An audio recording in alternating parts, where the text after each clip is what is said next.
2022년 10월 12일 수요일.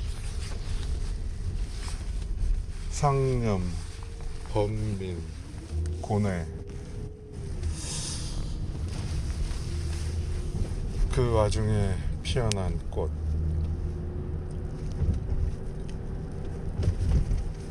걔가 사라졌다. 어디에서부터 얘기를 꺼내야 할지 망설여진다.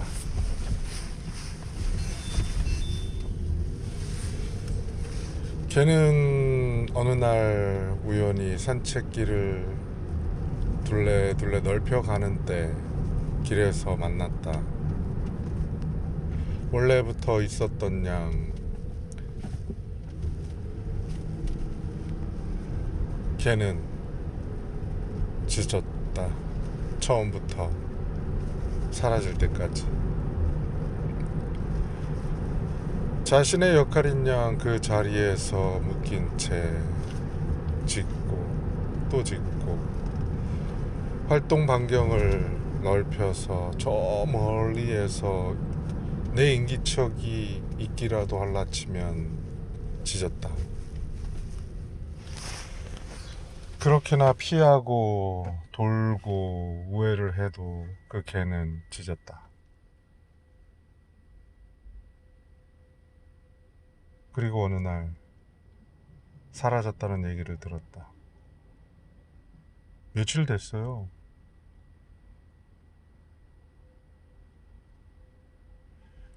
여름철에 그렇게 비실대고 털이 푸석푸석 하더니 결국엔 사라졌네요.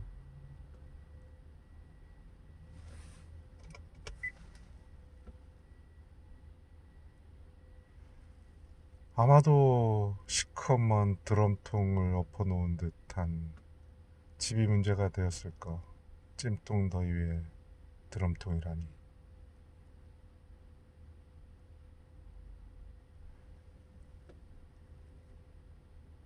언제부터 묶여 있었는지 몰라도 내가 본 이후로는, 내가 마주한 그 순간에서는 항시 묶여 있었고,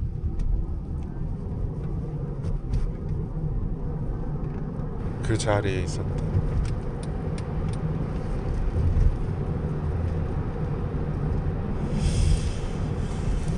묶여 있다.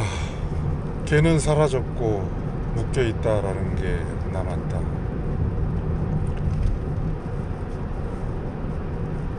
걔가 묶여 있는 그 자리. 우리는 이를 바라보면서 안타까움을 표현하기도 하고 쯧쯧쯧 이러며 주인을 탓하기도 하며, 뭐 그럼 어떻게 해.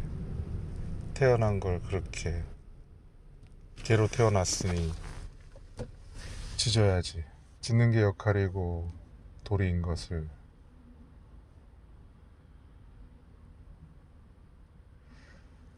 자, 그렇다고 우리가 자유라는 잣대로 개를 풀어놓았다라고 치자.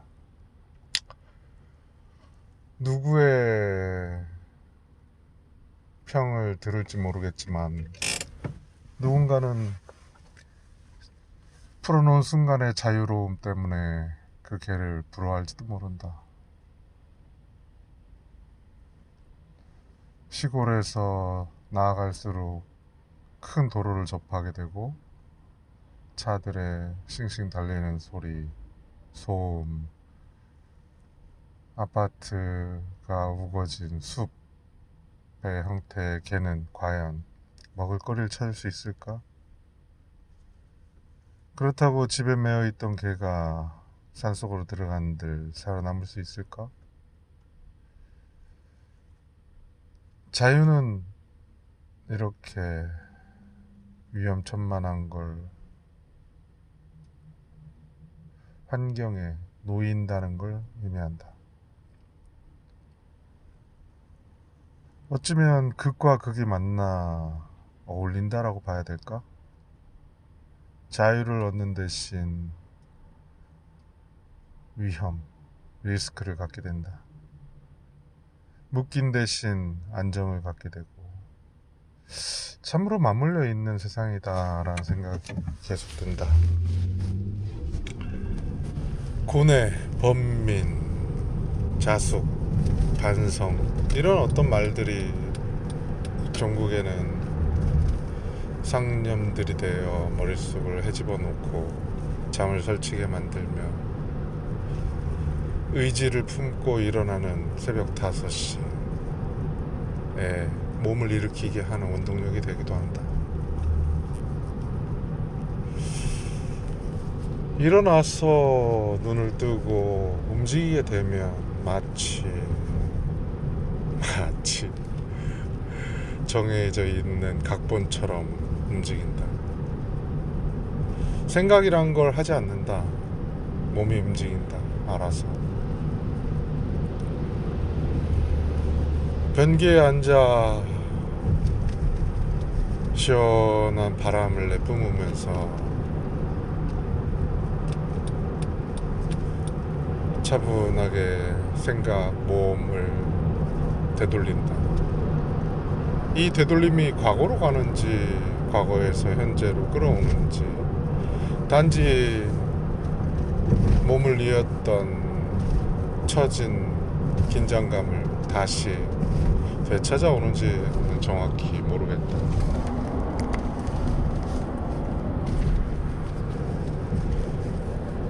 어찌되었든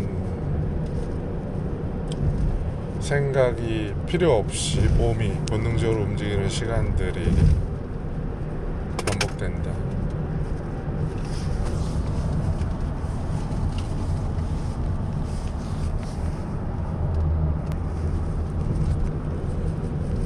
화장실에서 채비를 갖추고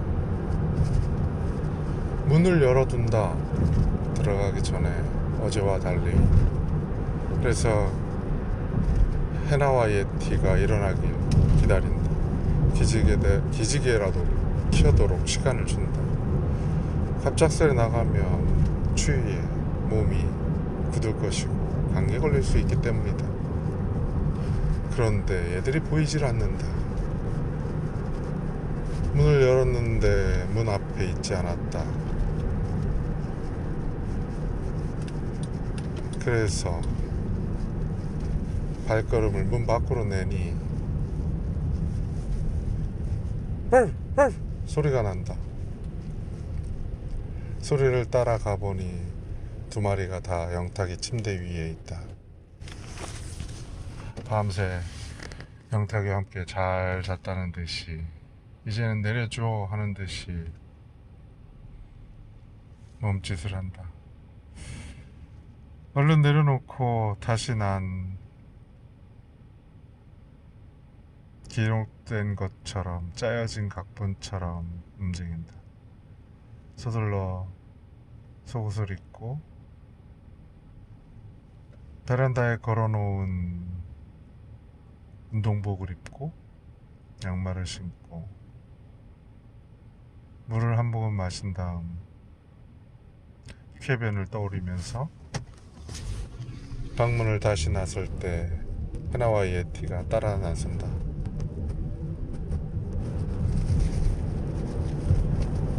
자, 해나와 예티는 눈치를 본다. 그렇지만 뭐 이제는 새벽에 일어나 나가서는 일이 일상이 된 듯 크게 뭐 보채진 않는다. 일종의 안도를 했다라고 할까? 아니면 당연하다고 여기게 된 걸까? 왜냐하면 똥봉지를 뜯어내고 목줄을 꺼내면 아이들이 보채는 게 평상시와 조금 달라졌다. 그렇게나 날뛰던 해나도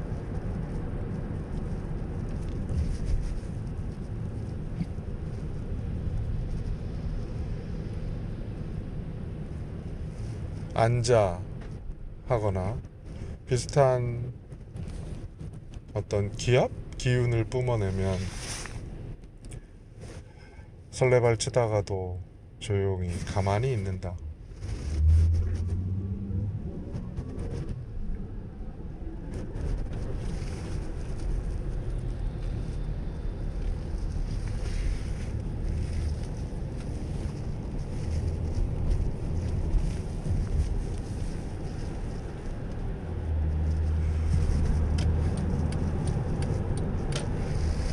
자, 그렇다면 이처럼 길을 나선 새벽길, 사람이 하나 둘 뛰고 낯선 사람에게 짖는 예티, 지나가는 차에 짖는 예티와 해나, 차가운 공기, 어둑어둑한 풍경, 기분이 나아진다. 새벽에 나섰기 때문일까, 뭔가를 하고 있기 때문일까, 남들과 다르다는 생각 때문일까. 그래, 오늘도 내가 하려고 했던 일을 해냈기 때문일까. 아니면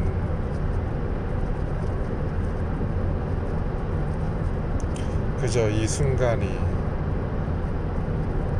이런 상쾌함이 좋아서 일까. 다 맞겠지. 그런 이유들이 있기 때문에 다 드러난 이유 말이겠지.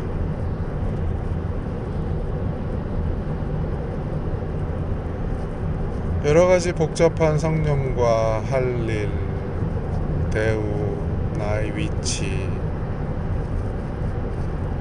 어떤 생각들이 머물다 스쳐 지나갈 때 이 돈이라는 매개에 대해선 참으로 끈질기도록 잡혀있다는 걸 알지. 자, 아파트를 해서 돈을 좀 벌 것 같다. 당장은 나아지지 않았다. 자, 직장에서 보자. 승진을 했다. 그 역할을 한다. 역할을 한다? 그것보다는 사실은 그만한 돈을 받기 때문에 기쁜 것이고, 그만한 돈을 받았기 때문에 밥을 더 줄 것 마냥, 밥을 줄 때마다 더 혹은 밥 끼니가 끊기지 않기를 바라는 그 눈망울 마냥 주인에게 한없이 향하는 그 무한한 애정인 것처럼 묶여있는 걔는 돈을 밥처럼 그렇게 바라면서 산다. 밥이 끊기면 굶어 죽겠지. 그러니 내가 밥을 하지 못하는 상황에서 밥에 대한 그 끈질긴 구애는 멈추질 않는다. 심지어 죽을 때까지 우리는 그렇게 왔다 간다.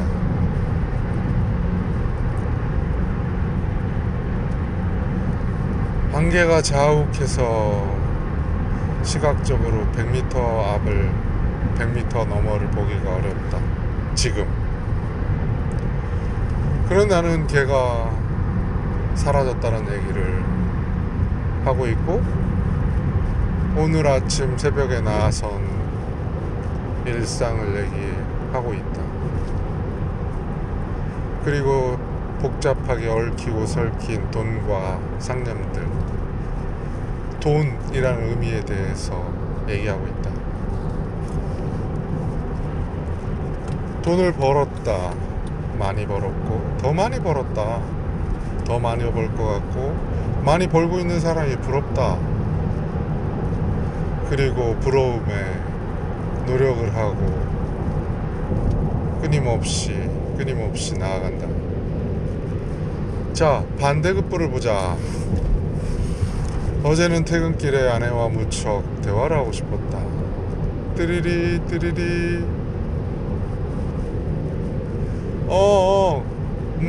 그래. 저녁 어떻게 할까? 그래, 알았어. 저녁 준비할게. 조심해서 와.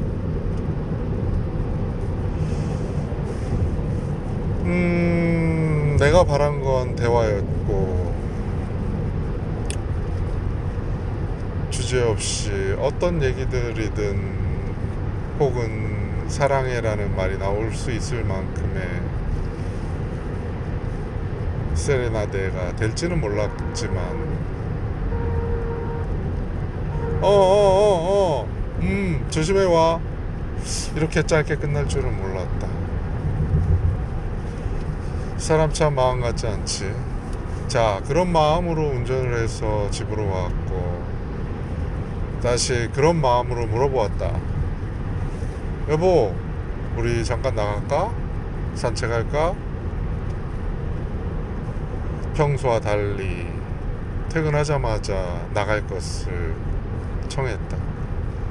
그런데 10일간의 여정을 끝으로 여독이 풀리지 않은 마냥 아우 지금 추워 어딜 나갈 것도 아니야. 해나와 예티 데리고 간다는 거지.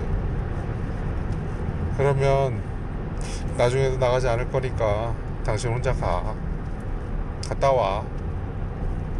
두 번째 끈김을 느꼈다. 내가 바란 건 운전 중에 어떤 사랑스러운 대화, 관심 있는 대화, 어떤 주제든 어떤 말이든 그 감정의 교류. 두 번째 산책을 권했던 것 또한 그런 이유. 그리고 길을 나서며 다시 한번 물었다. 여보 같이 가자. 응? 날이 별로 춥지 않아. 커피 한잔 할까? 에? 이 추위에 안에 들어가면 해나와 예티는 못 들어가. 아니 그게 중요한 게 아니고 당신이 먼저지. 당신하고 먼저 얘네들 뭐 어쩔 수 없다면 나중에 데려 나가더라도 당신과 함께 나가고 싶은데. 아니야 추워 집에 있을래. 세 번째 끈기. 그렇다. 내 마음 같지 않다라는 것.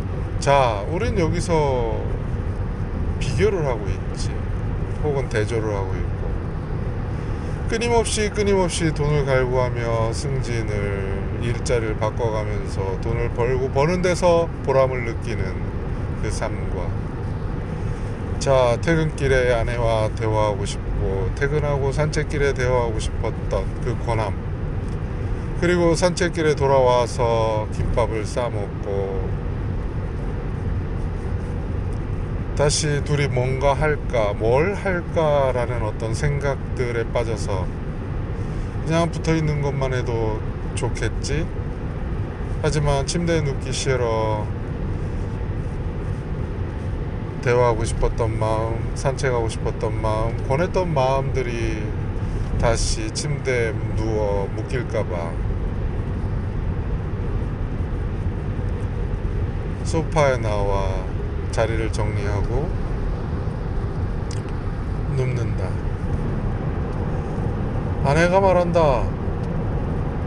헐, 이거 봐. 또 저 밖에 있는 거 봐.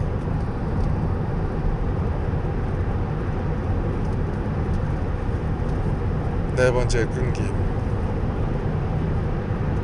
다행히도 나중에 나와선 내가 나왔다 그러면서 옆자리를 비집고 들어가 자리를 차지하고 누워서 다시 자기 핸드폰을 본다.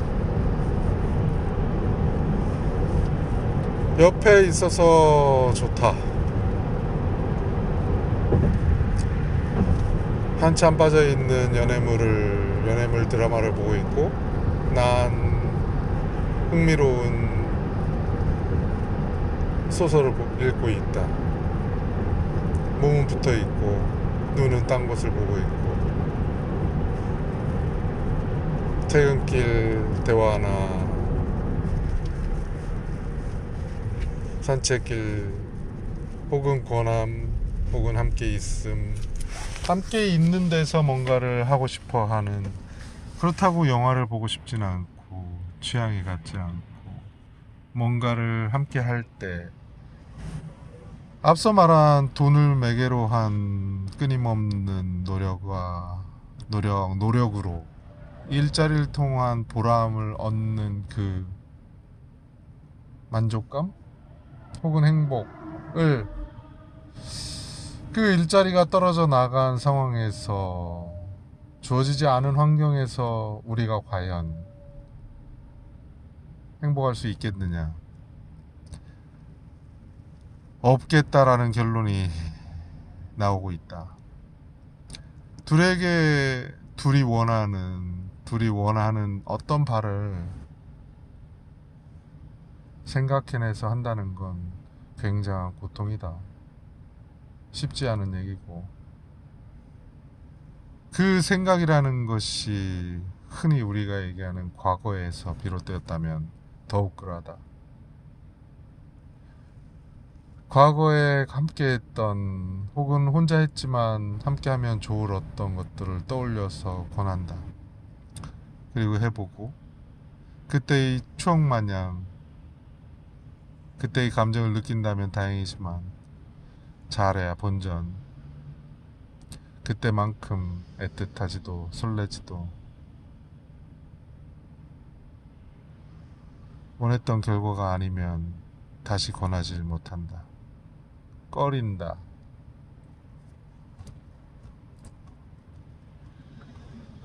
그렇게 또다시 각자가 흥미를 느낀 짜릿한 쫄깃쫄깃한 연애 드라마나 소설에 다시 눈을 콕 박고 웃긴다.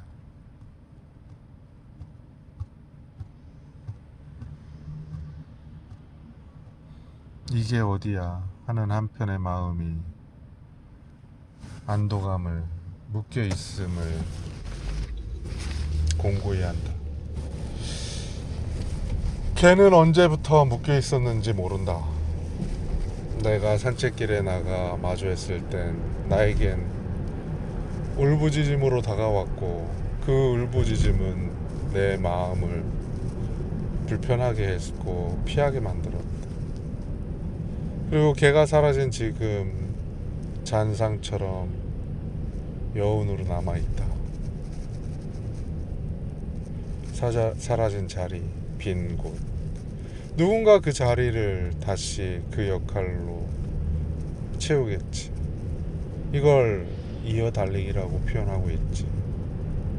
우리는 이어달리기를 하고 있다. 나에서 자식으로, 자식이 다시 자식으로 쭉쭉 이어 나가면서 살아감을 고뇌하고 번민하고 마주하면서 기뻐하고 아파한다. 마치 짜여진 세상의 각본처럼 우린 그렇게 얽히고 설킨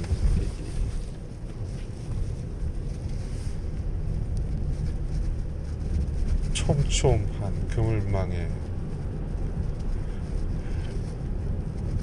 매달린 물고기 마냥 몸부림을 치면서 자유! 자유! 돌아왔던 곳으로 돌아가면 다시 행복하기라도 했다는 듯이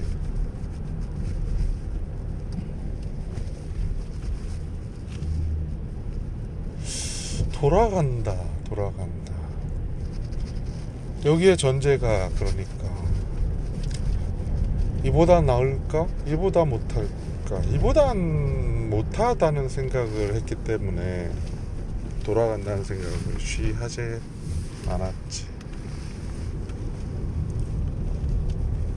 그렇지만 만약에 인위적으로 건져 올려진 그물망에 걸린 물고기라면 그 물고기는 이전에 살았던 곳으로 돌아간다면 그 안에서 치열할 망정 체인, 그물의 체인 형태로 다시 손질되어 사람들의 입으로 영양소로 역할을 다하고 사라질지 모르겠다.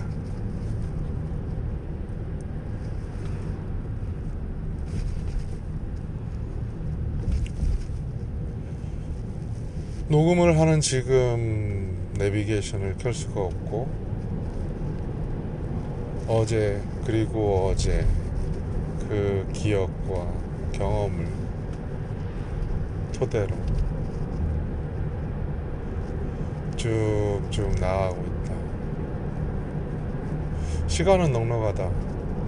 조금 일찍 서둘렀기 때문에 그 서두름은 사실은 어쩌면 이렇게 녹초가 되지 않은 상태에서 말을 많이 했다고, 출근길에 말을 많이 했다고 피곤해지는, 피곤한 하루, 오늘은 일당 다 했어 라는 느낌처럼 하나의 작품을 탄생시켰잖아, 그냥 만족해 라면서 오늘 나머지의 시간을 허투루 보내지 않기를 바라면서 시작한 지금의 녹음이, 그리고 지금 또한 그런 마음으로 보채지 아니하고 앉아 했을 때 해나와 예티의 몸짓처럼 그렇게 안도감에 흐뭇한 미소로 이정표를 보면서 따라가고 있다. 내가 묶여있다 라는 건 해석 혹은 감정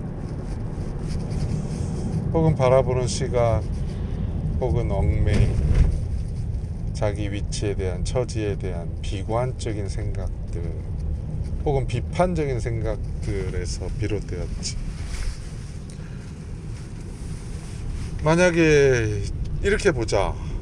돈을 매개로 한 끊임없는 추구와 일자리를 통한 보람이 무료하고 따분한 일상 중의 아내와 할 일을 찾아 헤매는 그 여정과 대비될 때,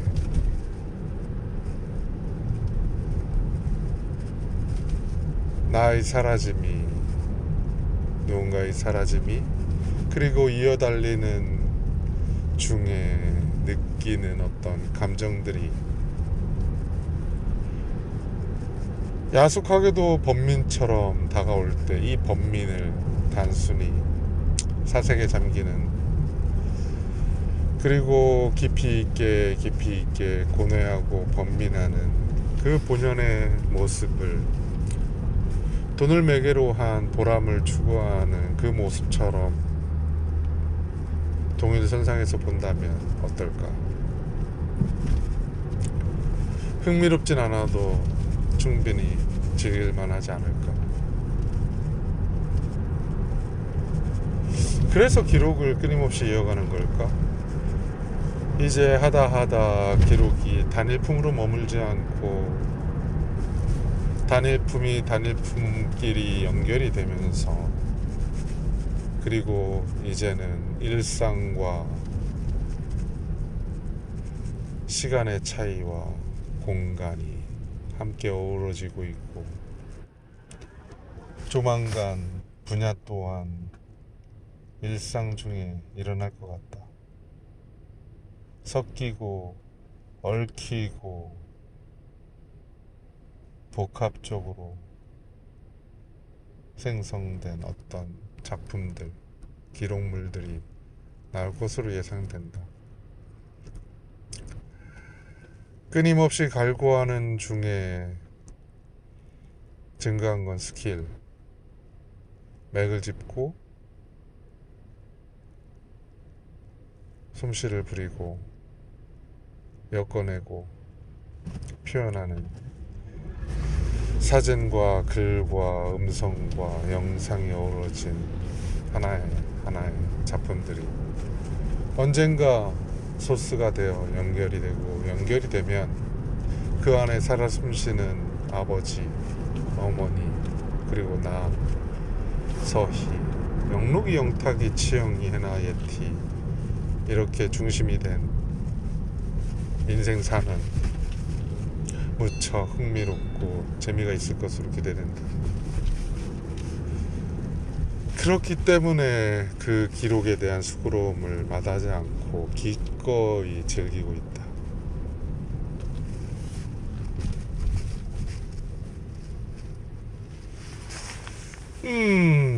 그러네. 충분히 내비게이션 없이 올 수 있다. 땡큐. 차를 양보해 주었다. 그리고 나는 양보했지만 내 뒷차는 양보를 받았네. 자, 누렇게 익어가는 벼.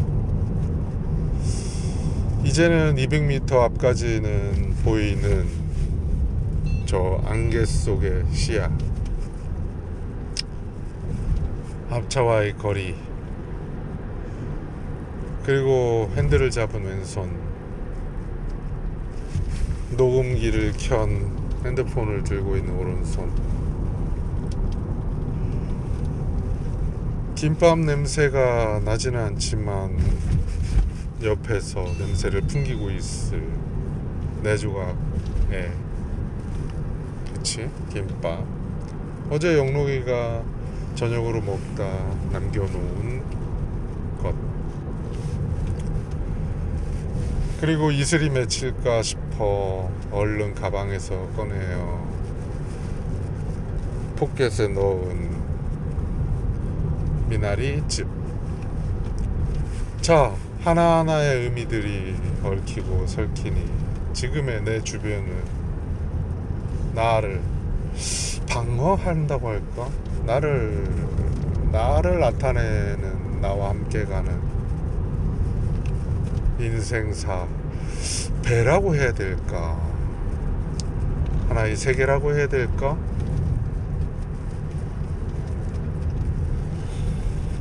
배라고 하는 건 세상에 대한 모험과 도전을 좀 더 염두에 둔 것이고, 세계라고 표현한다는 건 이 안을 내가 품었다라는 어떤 경지?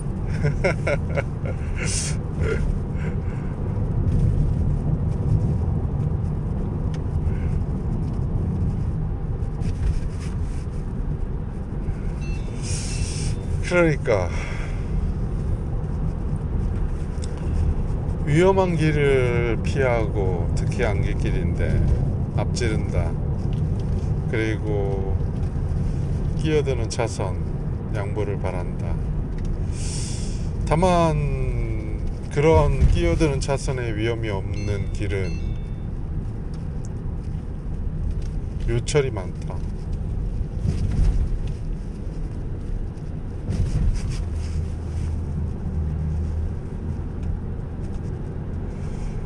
자, 아무튼 뭔가 풀릴 듯 말을 듯 하지만 실마리는 받은 거 아니야? 로또의 실마리처럼 말이야. 헥사곤의 실마리 참 재밌는데 말이야. 어떤 하나의 풀을, 세계를 그런 시각에서 보고 본 상태에서 다시 세상을 마주하다가 헐, 엘리베이터를 탔는데 버튼을 누른다 이 말이야. 9, 17이었나? 3명인가 4명이 탔고 결국 2번호는 내가 선택을 했지. 그리고 어느 날 산책길에서 여보, 로또 번호 내가 그때 저장해놨잖아, 사자. 에이, 그런 거 못해. 아이, 쓸데없어. 그러지 말고 딱 한 장만, 더도 말고 딱 한 장. 그리고 사놓아서 내 사물함에 고이 잘 모셔놓고 있다. 하나의 희망을 품고서. 재미란 뭘까? 엄마가 말한다. 대추도 따고 배추도 먹고 가꾸고 할 일이 있다는 것이 좋은 거야. 움직일 거리가 있다는 것이 좋은 거요. 그게 재미지 뭐. 그래서 아빠 얘기는 꺼내지도 못했다. 엄마 혹시 아빠가 보고 싶지 않아? 애프터 라이프에서 얘기했던 그 진한 여운이 엄마를 보면 상쇄가 된다. 어쩜 저렇게 아무렇지 않게 살아갈까? 라는 생각이 드는 것처럼 우리 엄마가 정답이다. 맞아. See you.